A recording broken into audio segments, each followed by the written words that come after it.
Where is she? Where is who? Suhad. She was seen leaving your chamber. Hours ago, yes.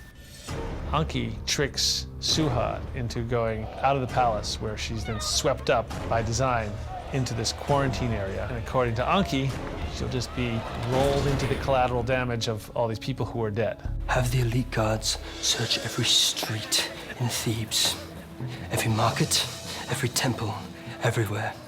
I want every guard in this palace questioned, including the queen's.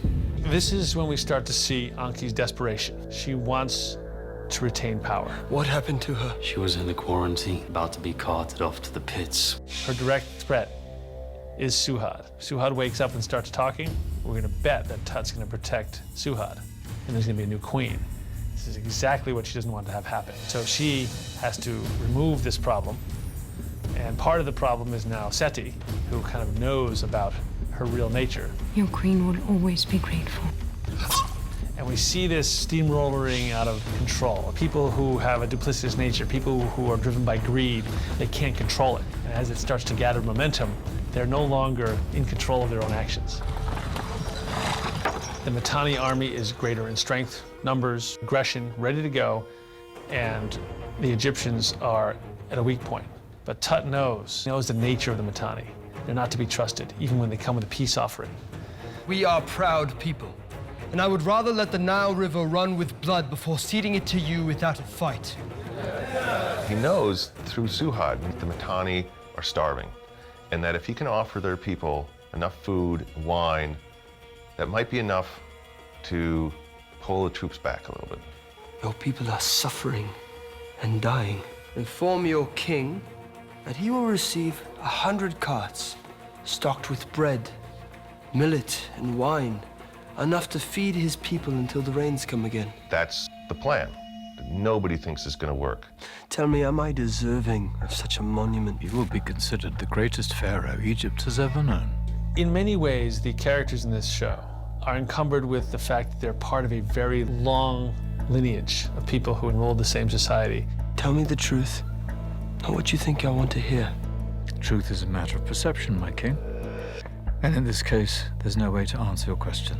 Only history will tell. The vizier is honest with him here, and Tut is able to sort of see himself inside the scope of his ancestors. The Pharaoh will strip you of your power and influence. The Pharaoh will remove your gods from the people of Egypt. Siddig was able to do something I've never seen any actor do, which is crawl down a set of stairs while standing.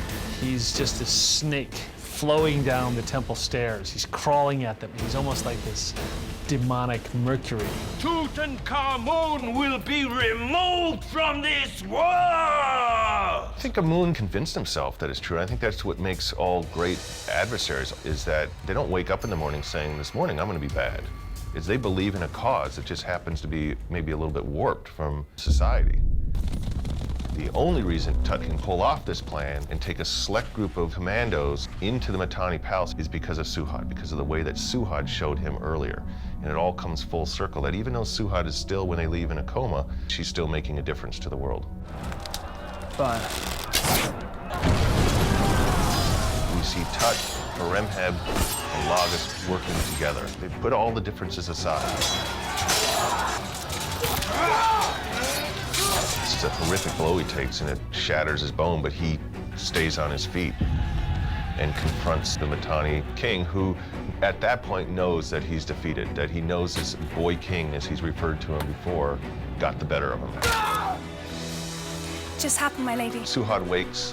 What's happened? Why am I here? She played possum with Ai and Anki, that she doesn't remember what happened and how she ended up in the fire, but she knows. Do they trust her? Do they believe her? I'm not sure what to do.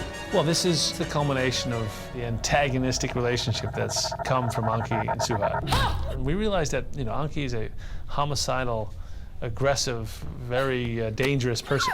It's not so cut and dry of her just slitting her throat or hitting her so hard she's dead. So now it really is a battle of survival. And at that point, we understand that she has no choice but to follow through on this.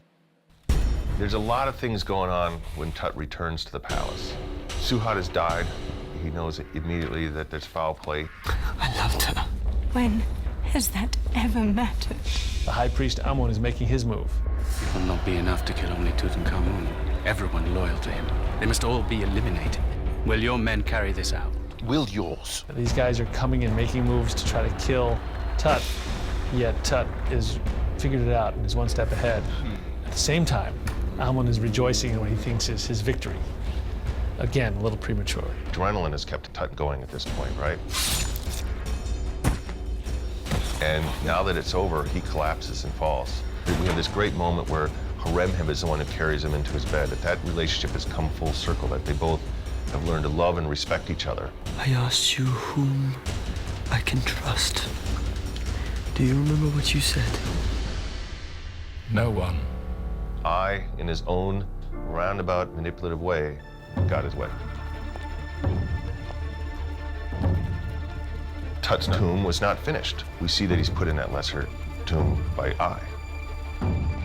And that's on purpose. It's to erase him from history. And that's the great irony of this, and it's his final victory against all of them, that he's now the most famous pharaoh of all.